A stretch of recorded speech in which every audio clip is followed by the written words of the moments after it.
17 साल पहले गुरुजी ने कुछ ऐसे हिचकी लेके कहा। 17 साल पहले, तो 17 साल वाली बात तुझे अभी तक याद है? गुरुजी कैसे भूल जाएंगे? 17 साल पहले मेरा अपमान किया। तो छोटे ने, गुरुजी ने कहा कल के सत्संग में आए थे? कहता गुरुदेव मैं रोज ही आता। तो गुरुजी ने कहा कल मैंने सत्संग में क्या बात बोली थी? अब थोड़ी खुजाने लगा, कहने लगा गुरुजी बात तो कुछ अच्छी थी लेकिन ध्यान में नहीं है। गुरुजी ने कहा भले आदमी, अच्छी बात कल बोली थी वो तुझे आज याद नहीं है, और 17 साल पुरानी बात को सिर के ऊपर लादे लादे घूम रहा है। गुरुदेव ने कहा जो बात भूलने के लायक है उसे अभी तक तू याद की है, और जो बात याद करने के लायक है उसे तू भूला बैठा है। परिवार चलेंगे कैसे? उसने अपनी गलती का एहसास किया, छोटे भाई को अपने गले से लगाया। मानस का युद्ध कांड यही है, दुनिया अलग हो जाए लेकिन कभी भाई भाई अलग मत होना। क्या पांडवों के जीवन में दिक्कतें नहीं आई थी? क्या परेशानियां नहीं आई थी? और पांडवों की विजय का यदि कोई सूत्र है तो वह भाई भाई का संगठन है। वह बड़े भाग्यशाली होते हैं जिन भाइयों के पास भाई है। नहीं तो बहुत माताओं को एक ही बेटा होता है, वो बेटा तरसता रहता है कि मुझे भी कोई भाई कहता, मेरे भी कोई भाई होता। और मैंने ग्रंथों में पढ़ा है कि बहुत पुण्य होते हैं तब भाई को भाई, तब बहन को भाई, तब भाई को बहन मिलती। ये रिश्ते साधारण नहीं है, बड़े अद्भुत हैं। यदि आपको भाई है तो आप बड़े पुण्यात्मा है। आप मानना है ना मानना है तो आपकी इच्छा की मर्जी की बात है। ग्रंथों में तो बढ़ने के बहुत ही ज्यादा पुण्य होते हैं तब भाई मिलता है। तो अयोध्या कांड की कथा में भाई भाई के संगठन की कथा, इसमें स्त्री के मान की कथा है, इसमें संगठन की कथा है, इसमें एक ऐसे व्यक्ति की कथा है जो बहुत गरीब है, दीन है, जिसका नाम केवट है। केवट ने अपनी नाव में भगवान को बिठाया है। ऊपर आकाश नीचे धरती रहेगी तब तक केवट का नाम रहेगा। केवट एक ऐसा अद्भुत इंसान है जो भगवान से बड़ा प्रेम करता है। इसके पास धन तो नहीं है, इतिहास के पन्नों में इसका नाम अमर हो गया। कौन कहता है कि भगवान धन से कृपा करते हैं? भगवान धन से नहीं, भगवान धर्म से कृपा करते हैं। हमारे पास धन भले ही नहीं, हमारे पास धर्म होना चाहिए। यही अयोध्या कांड की बड़ी अद्भुत कथा है। तो क्या सुंदर लिखा है, श्रवण समीप माइक भयउ सेत केसा,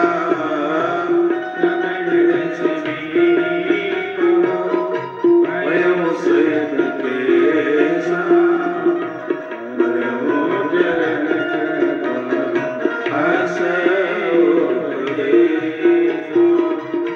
श्रवण समीप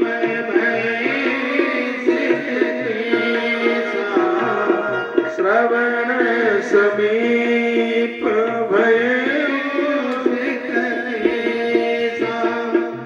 मन जरठ पन असे ना तबला की आवाज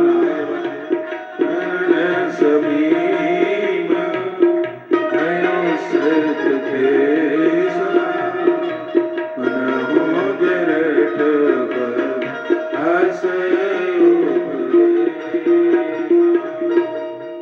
कान के ऊपर बाल सफेद हुआ तो महाराज को लगा कि मेरा बुढ़ापा आ गया और वो चिंतित हो गए। एक बाल श्वेत देखा, वो चिंतित हो गए। यहां पूरा मठ पक जाए तो चिंता की बात नहीं है, चिंतित होना चाहिए। बूढ़े हो गए हो, वृद्ध हो गए हो, मौत बहुत नजदीक है, बचा कुचा जीवन है, जवानी दुनिया को दे दी और आपने प्रसन्न नहीं कर पाए। आप बूढ़े हो गए काम करते करते। आप में ऐसी माताएं बैठी हैं जो ज्वाइंट फैमिली में रही हो। प्राचीन समय में गांवों में देहातों में आप रहे हो, चूल्हे पर रोटी बनती थी, 5-5 किलो की रोटियां बनाई होंगी। ऐसी बहुत माताएं, हो सकता है ग्रामीण इलाके से आई हो, तो उन्होंने संगठित परिवार में सब किया होगा। गाय भैंस के काम किए होंगे, खेत खलियान के काम किए होंगे, इतनी मेहनत, इतना काम किया। एक समय ऐसा आया, जिनके लिए 5-5 सेर की रोटी बनाई वो अलग हो गए, वो परिवार के लोग अलग हो गए। आप उन्हें प्रसन्न तक नहीं कर पाए। सास ससुर को तुम खुश नहीं कर पाए, देवर जेठ को तुम खुश नहीं कर पाए, क्योंकि ये संसार का रूल है कि आप नहीं कर पाएंगे उन्हें प्रसन्न। आपने 50, 60, 70 साल दुनिया को दे दी, जगत तो प्रसन्न नहीं हो पाया। बचा कुचा जीवन यदि भगवान को दे दोगे तो परमात्मा प्रसन्न जरूर हो जाए। अब जो जीवन बचा है 10 साल का है या 5 साल का है, 15 साल का है, इस जिंदगी को भगवान से जोड़ दीजिए, परमात्मा से जोड़ दीजिए। इसी में कल्याण है। भगवान से जो भी चीज जुड़ जाती है वो कई गुनी हो जाती है, उसका महत्व बढ़ जाता है। ईश्वर से यदि कुछ जुड़ गया है तो आज महाराज को बड़ी ये चिंता हुई कि मैं बूढ़ा हो गया और अभी तक मैं कुछ कर ही नहीं पाया। श्रवण समीप भय सत कैसा, मनो जरटपन असुपदेश। मुझे लगता है कि मेरा बुढ़ापा आ गया, क्या करूं। उसी समय महाराज दौड़ते हुए गुरुदेव के पास गए और गुरु जी के चरण की धूल उठाई और माथे पर लगा ली। गुरु जी ने कहा, तो राजा को, दशरथ को, क्या कर रहे हो?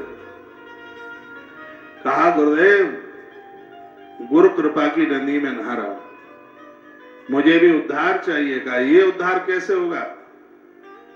तो कहा, गुरुदेव मैंने सुना है जो गुरुदेव की चरण की रज को माथे पर लगा लेता है पूरी दुनिया को वो अपने बस में कर लेता है। जय गुरु चरण रेणु सुर धरहि, जय गुरु रेणु सुर धरहि, तेजन सकल विभव वस करहि। जय गुरु रेणु सिर धरहि,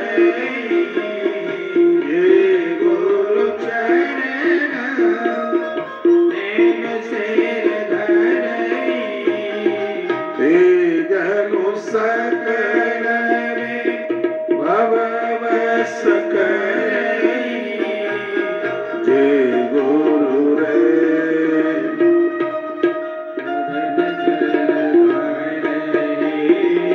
जय गुरु चरण रेणु सिर धरहि, तेजन सकल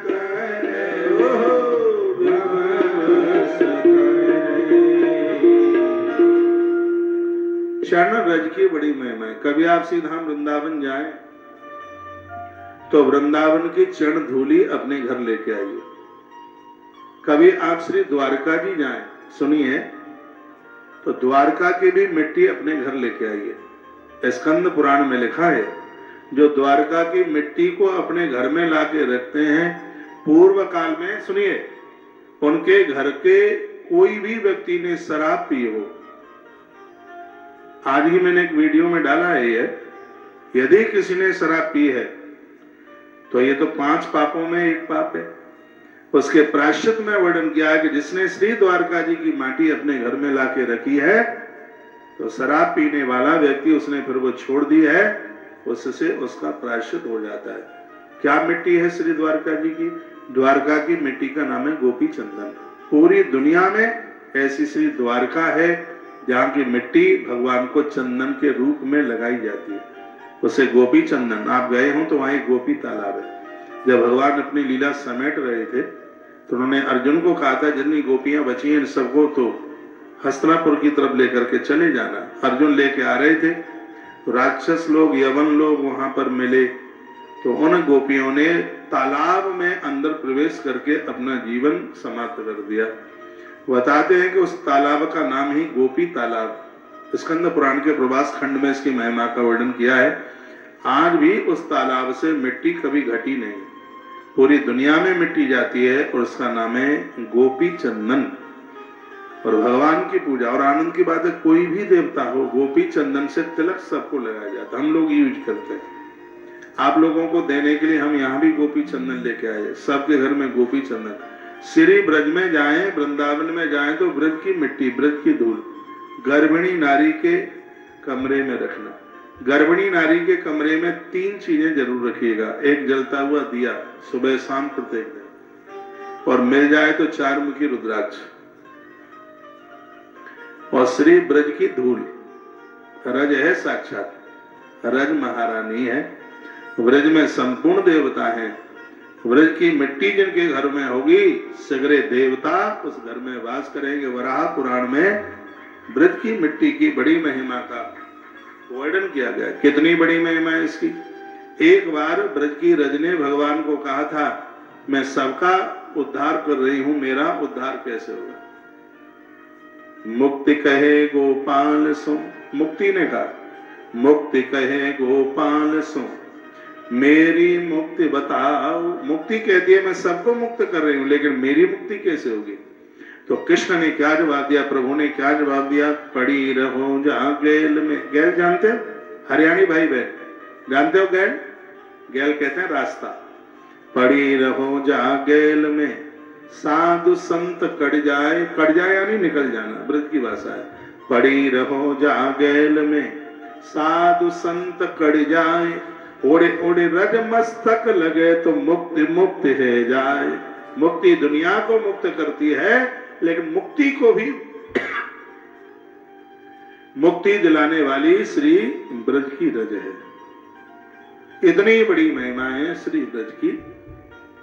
कभी आप श्री वृंदावन की तरफ जाते हैं तो वहां की थोड़ी सी मिट्टी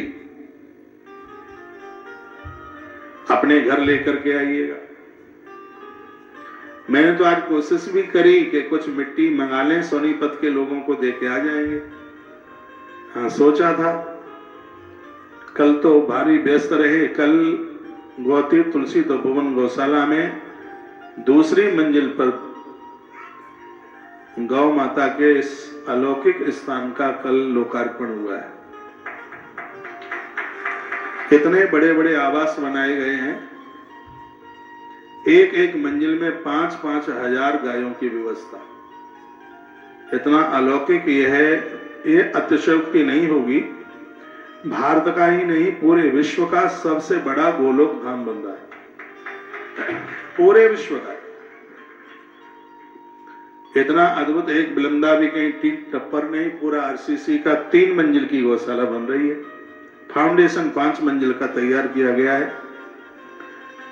और मेरे लिए तो बड़ी खुशी की बात है कि यहाँ कोई इंजीनियर नहीं रखा गया, बस कागज पर ठेकेदार लोगों को कहा ऐसे इसको ऐसे कर देना, ऐसे इसको ऐसे कर देना, ऐसे इसको ऐसे कर देना, और ऐसे ऐसे कर देना, और ऐसे ऐसे में ऐसा भव्य गोलोक दरबार बन गया है। कल उसका उद्घाटन किया। तो उसके लिए बड़े बड़े महात्माओं को न्योता निमंत्रण, हमने कहा इनको भोजन करा दो, चरण छू लो, दक्षिणा दे दो, प्रणाम करके आशीर्वाद ले लो। लेकिन इस गौशाला का उद्घाटन, इसका लोकार्पण तो किसी ग्वारिया के हाथ से होगा, और गौशाला की एक ग्वारिये के हाथ से उसका फीता कटवाया। ये आप देख रहे हैं, कल की ये छवि है। आप सीधा वृंदावन आइए, आपने गौशालाएं बहुत देखी होंगी, लेकिन यह स्थान बड़ा अद्भुत है। सोनीपत का पैसा इस गौशाला में लगा है। कोरोना काल में मैं एक बार आया, उससे पहले श्री गुप्ता जी ने कथा कराई थी, श्री राम दिया जी गुप्ता, तो उस समय भी हमने यहाँ आयोजन किया। जो पैसा हमने मंडला की गौशाला में, मुझे आज भी ध्यान है, ऐसी जगह पर गौशाला बनाई जहाँ सैकड़ों कोस तक कहीं गौशाला ही नहीं है। वहां लोग गाय भैंस में अंतर नहीं जानते, लेकिन वहां एक ऐसी गौशाला की स्थापना की है कि चाहे साइकिल वाला, मोटरसाइकिल वाला निकले, अपना वाहन रोक करके वो गौ माता को बंधन प्रणाम करके जाता है। इतनी लहर उमड़ी वहां पर। तो दुनिया की इतनी सर्वश्रेष्ठ गौशाला सीधाम वृंदावन में। तो कल हम बहुत ज्यादा भारी व्यस्त रहे, और 3-4 दिन पहले मैं ध्यान में भी रखे था कि कुछ यहाँ से वृंदावन की मिट्टी लेकर के चलेंगे, और द्वारका का गोपी चंदन तो लेके आए हैं, तो उसके लिए समय नहीं, क्योंकि उसके लिए व्यवस्था करनी होती, तो वो हो नहीं पाया है। लेकिन फिर कभी इधर अगल बगल आना होगा तब, या आप सीधा वृंदावन आओगे तब श्री ब्रज की रज आपको उपलब्ध कराई जाएगी। जिसके घर में वृंदावन, जिसके घर में बिहारी जी, जिसके घर में ब्रह्म रज, चाहे सोनीपत रहे चाहे पानीपत, कहीं भी रहते हुए उसको ब्रज में ही रहने का पुण्य प्राप्त होगा। क्योंकि ग्रंथ में लिखा है कि जिनके घर में गोपी चंदन पाया जाता है, जिनके घर में तुलसी की पूजा होती है, वो दुनिया के किसी भी कोने में रहे, उन्हें श्री द्वारका जी में ही रहने का सौभाग्य प्राप्त होता है। ये उसमें लिखा है। आप सबके घर में गोपी चंदन हो, सब तुलसी रुद्राक्ष पहना करो, सबके घर में तुलसी का गरुआ हो, तुलसी का गमला हो, सबके घर में महादेव और भगवान विष्णु की पूजा हो। यही तो सब कल्याण के साधन है। और आप कर सकें तो, और मैं आपसे कुछ मांगूंगा, वो ये है, घर की एक रोटी गौ माता को प्रत्येक दिन दीजिए, क्योंकि गाय बचेगी तो ही देश बचेगा। यदि गाय नहीं बची तो देश किसी काम का नहीं रहेगा। इसलिए घर की पहली रोटी गौ माता के ही निमित्त निकालें। इतनी छोटी से छोटी रोटी आप निकालते हैं गौ माता के लिए, बड़ी से बड़ी, ज्यादा भारी से भारी रोटी, पहली रोटी गौ माता के लिए निकालिए। गैया मैया कल्याण कर देगी, बहुत आनंद कर देगी। आइए, मैं आगे के लिए चल रहा हूं। बड़ी अच्छी बात कही। कहा गया कि महाराज ने मुकुट ऊपर किया तो उन्होंने देखा कि बाल श्वेत हो गया है। अब मुझे गुरुदेव के श्री चरणों में पहुंच करके और ऐसी मैं प्रार्थना करूं जिसमें राम को गद्दी का मालिक बनाया जाए, और मैं वन में जाकर के भजन करूं। अपने चौथे चरण में अपने जीवन को मैं सुधार लूं। कथा आपके लिए, मैं तो अभी बूढ़ा नहीं हूं इसलिए आपके ही लिए बोलूंगा। हाँ, बूढ़े दादा दादी लोग बैठे हुए हैं, उनके लिए इस चरित्र का वर्णन किया गया। मोहि समय यह अनुभव न दूजे, सब पायु रज पावन पूजे। जो लोग गुरु के चरणों की रज को मस्तक पर धारण करते हैं, अर्थ बाबा तुलसी की चौपाई का निकलता है, तो वह मानो समस्त ऐश्वर्य को अपने बस में उन्होंने कर लिया है। इसका अनुभव मेरे समान दूसरे किसी ने नहीं किया। मेरे पास तो कुछ नहीं था, मेरी तो जन्म पत्री में भी औलाद नहीं थी। गुरुदेव महाराजा दशरथ कहते हैं, उन्होंने कहा मुझे जो भी कुछ मिला है गुरुदेव की कृपा से मिला है। गुरुजी आपकी पवित्र चंड रज की पूजा करके मैंने सब कुछ पा लिया। ये महाराज दशरथ के शब्द हैं कि मैंने गुरुदेव आपके चरणों की पूजा करके मैंने सब कुछ पा लिया। आप कुछ प्राप्त करने के लिए बकाया बचा ही नहीं है। ये सब आपके चरणों की पूजा करके ही ये सब कुछ मुझे मिल गया है। मैं आपके पास चल करके आया हूं और मुझे बड़ी खुशी हो रही है। क्या खुशी हो रही है? जो पांच मत लागनी का, जो पांच मत लागनी करहूं हर से राम ही प्रिय। जो पांच मत लागनी का, जो पांच मत लागनी का करहूं हर से राम ही प्रिय। जो पांच मत लागनी का करहूं हर से राम ही प्रिय। हे गुरुदेव, सभी समाज को ये बात अच्छी लगे और आपकी अनुमति हो जाए तो हम शीघ्र ही राम को युवराज बना दें। गुरुजी ने कहा मत अच्छा है, बढ़िया है, कल राम को गद्दी का मालिक बना दें। शुभ कार्य में कल कल शब्द बिल्कुल नहीं होना चाहिए, कभी नहीं होना चाहिए। कल शब्द आया तो कल शब्द फिर बरसों में बदल गया। भजन करना है तो आज से शुरू करो, दान पुण्य करना है आज से शुरू करो, तीर्थ यात्रा के लिए जाना है तो कल कल के ऊपर मत टालिए। बहुत लोग 4 धाम यात्रा के लिए 4 साल पहले से तैयारी कर रहे हैं। 4 साल पहले से, कोरोना से पहले की तैयारी में लगे। अब जाएंगे तब जाएंगे, बिल्कुल जाएंगे, पक्का जाएंगे, सहेली के संग जाएंगे, जीजी के संग जाएंगे, पर जाएंगे।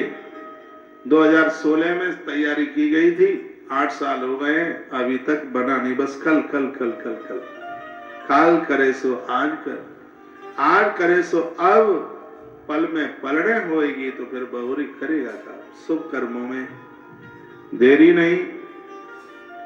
महाराज दशरथ की बात के ऊपर गुरुजी ने कल शब्द का प्रयोग किया तो कल 14 साल पीछे चला गया। तो कथा कहते हैं कि शुभ कार्यों के लिए, अच्छे कामों के लिए आप जो भी कुछ कर रहे हैं उसको कल के ऊपर टालिए मत। अब मैं व्यवहारिक में ले रहा हूं आपसे। आप यदि कोई कंपनी खोलना चाहते हो तो खोल लो, आपको दुकान खोलनी है तो खोल लो, आपको व्यापार करना है तो कर डालिए, कल कल पर मन जाइए। क्यों?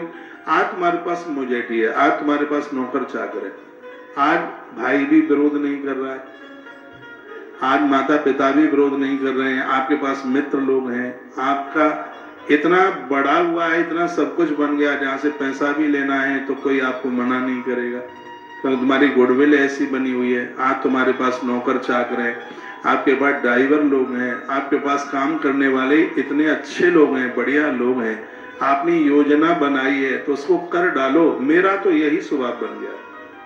मैं तो इन सब चीजों में बड़ा आनंद फानंद में बहुत जल्दी से जल्दी, तो आज मेरे पास अच्छे ड्राइवर लोग हैं, आज मेरे पास में मुजेठी है, काम करने वाले लोग बहुत अच्छे हैं। पता नहीं ये कल रहेंगे कि नहीं, परसों कहाँ चले जाएंगे, कौन कहाँ जाएगा। ये बात मेरे ही लिए नहीं है, बात मैं आप सबके लिए कह रहा हूँ। जीवन में एक गोल्ड टाइम आता है, हर व्यक्ति के सामने आता है, तो बहुत समझदार लोग उसको समझ लेते हैं, बहुत लोग उसको रावण की तरह कल कल के ऊपर डालते रहते हैं। रावण कौन है? दशरथ वो है कट डाले। रावण कौन है? कल कल के ऊपर डालता रहे। रावण ने कहा था कि आज मैं धुआं नहीं रहने दूंगा, ताकत ही नहीं रहने देता, कल कल करता रहा। वो कहता है कि समुद्र में खारापन नहीं रहने दूंगा, कल कल करता रहा। और वो कहता है मैं लंका से लेकर के स्वर्ग तक सीढ़ियां बना दूंगा, लोग पौड़ियों पर चढ़ करके जाएंगे, कल कल करता रहा। जो कल कल के ऊपर अपने समय को छोड़ देते हैं वो बहुत पीछे चले जाते हैं। तो मैं सोनीपत की इस पवित्र व्यासपीठ से सभी युवा वर्गों को कहना चाहूंगा, यदि करना है तो कर डालिए। कल कल कल कल किसने देखा है? कल नहीं। आज आपके पास स्वास्थ्य भी है जो बहुत ज्यादा जरूरी है, आपके पास कुछ धन भी है, आपकी योजना परिपक्व हो जाएगी, ठीक हो जाएगी, आपके मौसा भी काम में आ जाएंगे, मामा भी काम में आ जाएंगे, कुछ मम्मी पापा के पास में भी वो भी मिल जाएगा। अच्छा काम करने के लिए जा रहे हो, घर वाली भी मना नहीं करेगी, नौकर चाकर बंधु बांधव ये सब आपके पास में है और ये मौका आपको मिला है। यदि कुछ करने के लिए जा रहे हो तो ज्यादा पंचांग दिखाने की कोशिश मत करो, बस कर ही डालो उसको। ये कथा अयोध्या कांड की यही संदेश देती है। यदि कल के ऊपर छोड़ दिया तो राम गद्दी 14 साल पीछे चली जाएगी। इसलिए कल कर डालें, योजना बन गई है तो उसको कर डालें, उसको फिर उसको पीछे नहीं जाने देना है। तो गुरुजी ने कहा कल, तो कल ही वर्षों में जाकर के बदल गया। तो पुराणकार, ग्रंथाकार, मानस के व्याख्याकार कहते हैं कि आज महाराज दशरथ ने गुरुदेव के चरणों में वंदन करके प्रणाम करके कहा, अब आप यह बताइए कि हमें तैयारी क्या क्या करनी है। तो चामर चर्म वसन बहु भांति, रोम पाट पट अग्नित जाति, मनगण मंगल वस्तु अनेका, जो जग जोग भूप अभिषेका। कोई भी आप अच्छा काम करने के लिए जा रहे हैं, बच्चों की शादी ही करने के लिए जा रहे हैं, आपको कुछ क्रय करना है, मैं तो कहूंगा आपको फैक्ट्री लगानी है, आपको कोई कंपनी तैयार करनी है, तो सबसे पहले कुछ खरीद के लाना है। सुपारी लाओ, कपूर लाओ, चंदन लेकर के आओ, कोई भी पूजा का सामान, जनेऊ लेके आइए। खरीदारी भगवान के सामान से लड्डू गोपाल की पोशाक ले आओ, ठाकुर जी की बांसुरी ले आओ। पहली चीज भगवान के लिए खरीदिए। आप फैक्ट्री भी बना रहे हैं तो जहां आप मंदिर छोटा बनाना चाहते हैं, मंदिर ले आइए। मकान भी बना रहे हैं, शुरुआत कर रहे हैं, तो पहले ईंट, जहां मंदिर बनना है वहां मंदिर की ईंट लगाइए। जिनके घर में वास्तु, सबसे ज्यादा वास्तु की बातें मत्स्य पुराण में कही है। मत्स्य, ये जितने भी वास्तु शास्त्री बोलते हैं वो मत्स्य पुराण से ही बोलते हैं। मत्स्य पुराण में वर्णन है कि जो देवालय में अपनी ईंट लगाता है उसके घर की ईंट कभी रुकती नहीं है, भव्य बन जाता है, वो रुकता ही नहीं है। तो भगवान श्री कृष्ण ने जब द्वारका का निर्माण किया तो उन्होंने शिवालय बनवाया। उन्होंने कहा कि मेरी माँ के लिए, मेरे पिताजी के लिए सबसे पहले कच्छ बनाइए। भगवान कृष्ण बोले, वसुदेव और देवकी, नंद बाबा, यशोदा मैया के लिए कच्छ बनवाए गए, नाना उग्रसेन के लिए बनवाए गए। कथाएं तो हमारे और आपके लिए। तो इसका मतलब है कि यदि आप वृद्धों का ध्यान रखेंगे, घर में बड़े लोगों का, कुछ लोगों का ध्यान रखोगे, तुम्हारे जीवन की रफ्तार की ईंट कभी रुक ही नहीं सकती। आप इनसे ही आप आरंभ कीजिए। एक बार जयकारा लगाएं भगवान के नाम का, बोले बांके बिहारी लाल जय हो, श्री हनुमान जी महाराज की जय हो, आज्ञ आनंद की जय हो, जय जय श्री राधे श्याम। तैयारियां की गई, ध्वज पताका तोरण कलश सजाओ तोरग रथना। घर में कलश बहुत शोभा है। ऐसा कोई भी घर ना हो जिस घर में कलश ना हो। जिस घर में कलश भरा हुआ चावलों से भर के रख दो। आप जो कथाओं में कलश उठाते हैं, फिर पूरा साल भर तुम्हारे घर का कलश लुढ़कता रहता है। मैंने घरों में कलश लुढ़कता देखा है। ये लुढ़कता हुआ कलश ये बिल्कुल शुभ नहीं है। इसमें क्या करें, इसमें चावल भर के रख दो, इसमें जौ भर के रख दो, इसमें तिल भर के रख दो, उसके ऊपर एक श्रीफल, एक नारियल रख दो। नारियल भी ना हो तो ये खाली ना हो, इसमें कुछ अनाज, कुछ अच्छी सी वस्तु भर के उसमें आप रख दीजिए। उसमें साबुत हल्दी भर के रख दीजिए। तुम्हारे घर में जादू टोना टोटका किसी का प्रभाव ही नहीं दिखाएगा। तिल भर के रख दीजिए, परिवार का आयुष बढ़ता रहेगा, उम्र बढ़ती रहेगी। अब आप विचार कीजिए, जो आप कलश उठाते हो कथाओं में, या आपके घर में कलश है, वो खाली नहीं, उसमें कुछ सामग्री उसमें भर करके आप रखिए। लीपा पोती का सामान मत डालिए, उसमें साबुन डाल दें, क्रीम वगैरह डाल दें, पेस्ट डाल दें, उसमें कुछ ऐसी अद्भुत चीजें आप उसमें रखें। घर में वंदनवार आम की पत्तियां आपके घर में धन बढ़ाती है। आम की पत्ती पंचपल्लम में ली जाती है। जब सुखाम होता है तो एक रस्सी बांधकर उसमें ज्यादा तरह से आम की पत्तियां लगा दी जाती है। इससे आपके घर में संपदा बढ़ती है। अशोक की पत्तियां लगाते हैं, इससे घर में प्रेम बढ़ता है बहुत ज्यादा। मैं कभी कभी बताता रहता हूँ, पति पत्नी में भारी लड़ाई और झगड़े होते हैं तो यहाँ तक कि तलाक जैसी पोजीशन भी टल जाएगी, तो वह दोनों अशोक के वृक्ष लगाएं। अशोक का पेड़ ऐसा है, अशोक के वृक्ष की इतनी बड़ी महिमा है जिसमें स्त्री अपने पति को और पति अपनी पत्नी को याद करता है। प्रमाण है, अशोक पेड़ के नीचे माता जानकी बैठी है लंका में। एक क्षण के लिए भी माता जानकी प्रभु राम को भुला नहीं पाती, क्योंकि इस वृक्ष का यह प्रभाव अपने आप में है, अशोक का पेड़। तो हमारी जो संस्कृति है बहुत अद्भुत है। एक बार जयकारा लगाइए, बोले कृष्ण कन्हैया लाल की जय, रामचंद्र भगवान की जय, आज के आनंद की जय जय श्री राधे श्याम। तो ध्वज पताका तोरण कलश सजहु त्वरग रथनाल। सिरधर, एक बात और मैं बताऊंगा, भले ही आपके घर पर अच्छी टाइल लगी है, कितना भी बढ़िया आलीशान पत्थर लगा है, गौ माता के गोबर में हल्दी डालकर, थोड़ा कुमकुम डाल करके उसमें अपने दोनों हाथों को लिसेर लीजिए, यानी उनको उसमें डुबा करके फिर 2 छापे ऐसे दरवाजे पर 2 छाप ऐसे लगाइए। ना तो आपके घर में रोग बढ़ेगा, ना दुश्मन बढ़ेंगे आपके घर में। ये इतना छापे जानते हैं, बिहारी जी के मंदिर में जाते हैं, मनोतियां पूरी होती हैं, लोग बिहारी जी के मंदिर में पीछे छाप लगा करके चले जाते। पहले शादियां होती थी तो लोगों की पीठ पर थाप लगती थी, आपको पता हो, हल्दी में हाथ डुबा के। डोकरिया माताओं को पता होगा, आपकी बहुओं को तो नहीं पता होगा। अरे 10 सेर हल्दी आती थी सब्जी के लिए, तो 20 सेर हल्दी आती थी लोगों की पीठ ठोकने के लिए। और कोरे कोरे कपड़ों पर तो थाप लगाने में, छाप लगाने में बड़ा आनंद आता था। आपको लगी होंगी छापे। अरे और फिर हरियाणा की माताएं खाती पीते घर की हट्टी कट्टी, और ये लगे और एक बार के लिए कमर ना हिल जाए तो फिर छाप का मतलब ही क्या रहा। अरे बड़ा आनंद। घड़ी का कांटा 3:30 को पार कर गया है। 4 बजे तक कथा सत्संग टीवी पर लाइव है।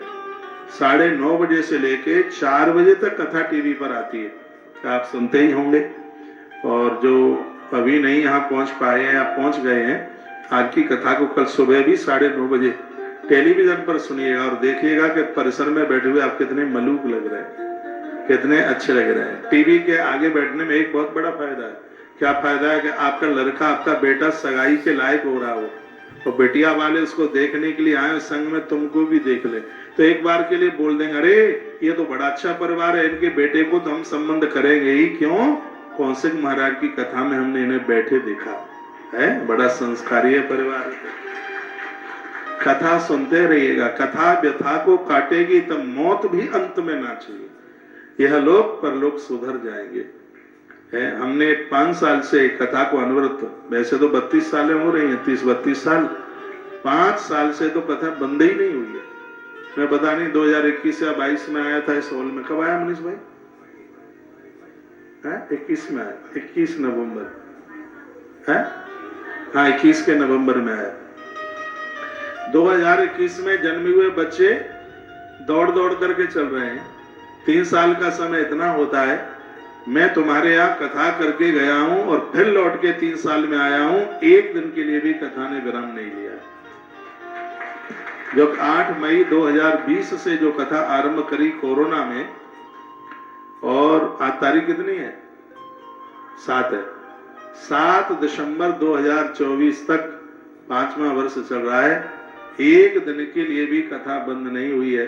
पूरी दुनिया का एक सर्वेक्षण करके देखा जाए, शायद ऐसी पहली व्यासपीठ होगी जो 5 साल में हार नहीं मानी गई, बराबर कथा चल रही है। और जब तक 1 लाख गैया जे उगलियां ये नहीं गिन लेंगे इस करके, 1 2 3 4 5 6 7 8 9 10 100 1000 1500 2500 10,000 35,000 50,000 55,000 60,000 62,000 63,000 68,000 70,000 72,000 82,000 84,000 91,000 92,000 93,000 94 95 96 97 98,000 99,000 और ये भाई पूरी 1,00,000। तब तक ये कथा ऐसे ही चलती रहेगी, तब तक तो इसको विराम लेना नहीं है। हो सकता है तब तक एक बार फिर सोनीपत में लौट के आ जाऊं। भगवान को प्रार्थना कीजिए 1 लाख गैया पूरी हो जाए, फिर मैं भी दाल भात आके तुम्हारे घर खाऊंगा करके। भैया दूध की व्यवस्था बढ़िया सी करना हो, गौ माता देसी गैया का गाढ़ा गाढ़ा दूध। हाँ, दूध जितना बढ़िया मिलेगा शरीर भी मूवमेंट करता रहेगा दूध के ऊपर। दूध पीने वाले जल्दी बूढ़े नहीं होते, मैं भी जल्दी नहीं होऊंगा बूढ़ा। दूध, एक बार मैं बड़ा खुश होता हूं, एक बात पढ़ के, भगवान व्यास ने दूध पी करके सिगरे पुराण लिख डाले। भगवान वेद व्यास ने दूध पी करके पुराण लिखे, ये दास ने दूध पी करके पूरे पुराण बांचे। दूध पी करके पूरा पुराण उपपुराण सब 501 दिन में 90 ग्रंथों की कथा व्यासपीठ से कही। 90 ग्रंथ मायना रखते, 4 वेद उपनिषद पुराण स्मृतियां। गौ माता की कृपा से ये सब आनंद हो गया है। और मैं आपको कहना चाहूंगा, मैं सोनीपत पहुंचा हूं, आपको दर्शन देने के लिए नहीं आया, आपसे नोट लेने के लिए आया हूं। गौशाला का काम बहुत जोर से चल रहा है, इतनी जोर से चल रहा है जिसमें बहुत धन की जरूरत। मेरे अंदर छल नहीं है, कपट नहीं है। हाँ, सही है, हकीकत है। वृंदावन छोड़ने का मन किसको करता है? तो आज सोनीपत तक मेरा पहुंचना हुआ है, तो गौ माता ने ही ये डायरी में, भाग्य की डायरी में लिखा होगा, इशारा किया होगा, बेटा चिंता नहीं करना है, सोनीपत चला जा, 3 दिन में ही पूरे 7 दिन की कथा की व्यवस्था हो जाएगी। व्यस्तता इतनी है, बड़ा व्यस्त करके 3 दिन बड़े मुश्किल से निकाले। कुछ आगे के कार्यक्रम में कम किए, कुछ उससे पीछे के में किए, तो 3 दिन सेट हो गए इसमें। आप बढ़ चढ़ करके गोवंश के लिए सहयोग कीजिए। और इसमें अतिशयोक्ति नहीं है, मृत्यु लोक की सबसे बड़ी गौशाला बनने के लिए जा रही है। लंपी जैसी बीमारी में एक प्रदेश में 10-10 लाख गाय खत्म हो गई। मुझसे कोई गंगाजली लेकर के कसम ले ले लंपी जैसी बीमारी में यहाँ एक भी गाय खत्म नहीं हुई। यहाँ गौ माता की इतनी देख रेख। और दुनिया की ऐसी अद्भुत गौशाला, 3 मंजिल की गौशाला है। नीचे भी गाय, मध्य में भी, ऊपर भी। देखो हमने वहां व्यवस्था बना रखी है। 1 साल के बच्चों के लिए बाड़ा अलग है, 2 साल के बच्चों के लिए अलग है। जो गर्भवती गाय है उनके लिए व्यवस्था अलग की गई है। तो यहाँ गैया बीमार तो होती नहीं है। इस गौशाला में सबसे कम खर्चा दवाई का है। वो टीके वीके लगते हैं, उसका ही खर्चा। वैसे तो गौ माता बीमार होती नहीं है। और आज हजारों की संख्या में गौवंश बढ़ रहा है। हर गैया के नीचे गद्दा। ऐसी उसकी व्यवस्था की गई है। पहला भोजन उसका सुबह 4 बजे, दूसरा दोपहर में 11 बजे, तीसरा भोजन शाम को 4-5 बजे। इस तरीके की उसकी व्यवस्था की गई है। आज तो पहला दिन है, आपको नहीं पता रहा होगा, तो मैं आपको बोल दूं कि मैं सोनीपत की सैर करने के लिए नहीं आया। गौ माता के लिए कुछ अच्छा हो, बढ़िया हो, उसके लिए हम आपके यहाँ कुछ सहयोग के लिए आए हैं। स्वयं के लिए कुछ भी नहीं चाहिए। और गौवंश के लिए यदि मुझे भीख भी मांगनी पड़े तो उसमें भी मुझे अपना कल्याण ही दिखाई देता है। दुनिया कथा कह रही है, टेलीविजन पर आप खूब सुनते हैं। मैं भी कई कार्यक्रमों में गया, सबके लिए बोला जा रहा है। लेकिन इतना भी ध्यान में रखिए, मूलम ही विष्णु देवानाम यत धर्म सनातना तस् च ब्रह्म गो विप्रा तपो यज्ञ सदक्षिणा। सदा सनातन धर्म की एक बहुत बड़ी ताकत गौ माता है।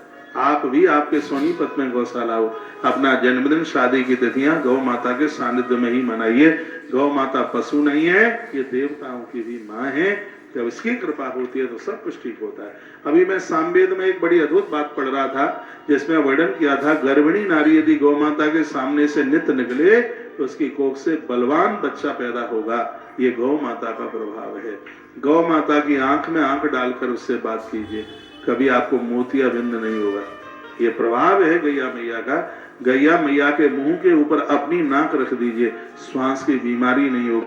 गैया जिसको चाट ले, गौ माता जिसको चाट ले, सांप का असर उसके ऊपर नहीं होता, क्योंकि गौ माता की जिब्या पर नागदेव वासुकी बैठे हुए। मैं अपनी बड़ाई नहीं कर रहा, मेरी कुंडली में भयंकर वाला काल सर्प दोष है। और मुझे ज्योतिषियों ने कहा है कि आग से दूर, पानी से दूर और सांप से तो बहुत ही दूर रहना है। पता नहीं क्या है। और मुझे सांपों से भी इतना प्रेम है कि मैंने तो पूरी नाग पंचमी को कथाएं कही हैं, 48 सांपों को लटका करके। और सांप ने फण भी मारा। ऐसा आप ना करना, बिल्कुल भी कोई भी नहीं करना। हाँ, कहेंगे इन्होंने किया तो हम भी कर ले। सांप ने फण भी मारा तो उसके जहर का असर नहीं हुआ। इसमें मेरी कोई महिमा नहीं। मैं गौशाला में रहता हूँ, सैकड़ों गैया मुझे रोज चाटती रहती हैं। ये उनकी कृपा का यह बड़ा प्रभाव है। जो बने, जितना बने, भगवान करे ज्यादा से ज्यादा बने। गौवंश के लिए आप सहयोग कीजिए। गौ माता की जो गौक्षव्रती सेवा से जुड़े हैं या जुड़ेंगे, अभी 15 तारीख से उनके लिए पूर्णिमा से यज्ञ आरंभ हो रहा है।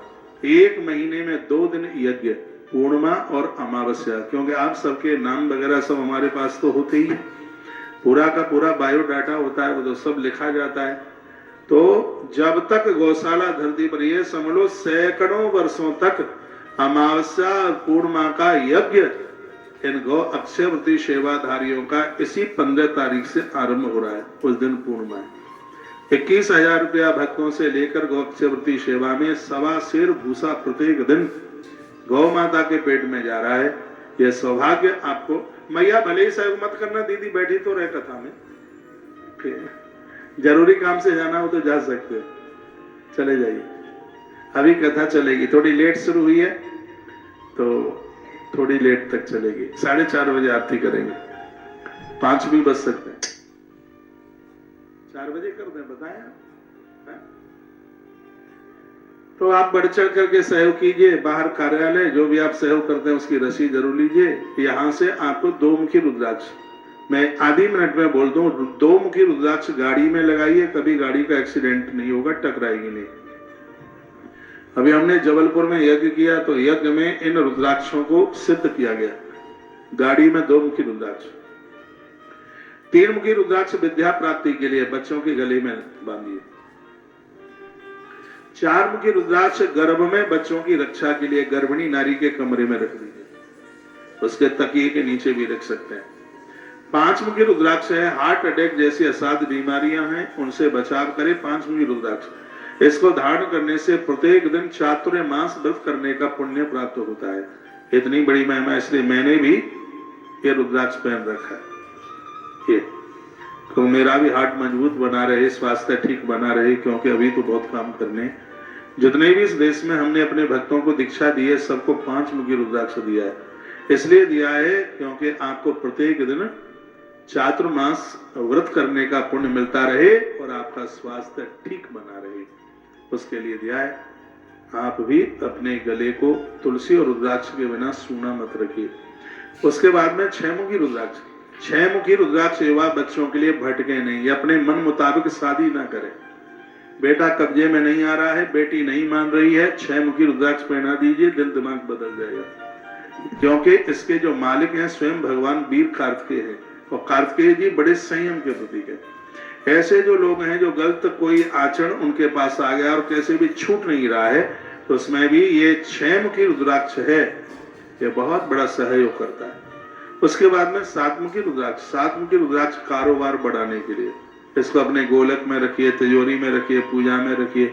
लहसुन प्याज नहीं खाते हैं तो कंठ में बांधिए, गले में पहनिए लाल या सफेद पीले धागे में।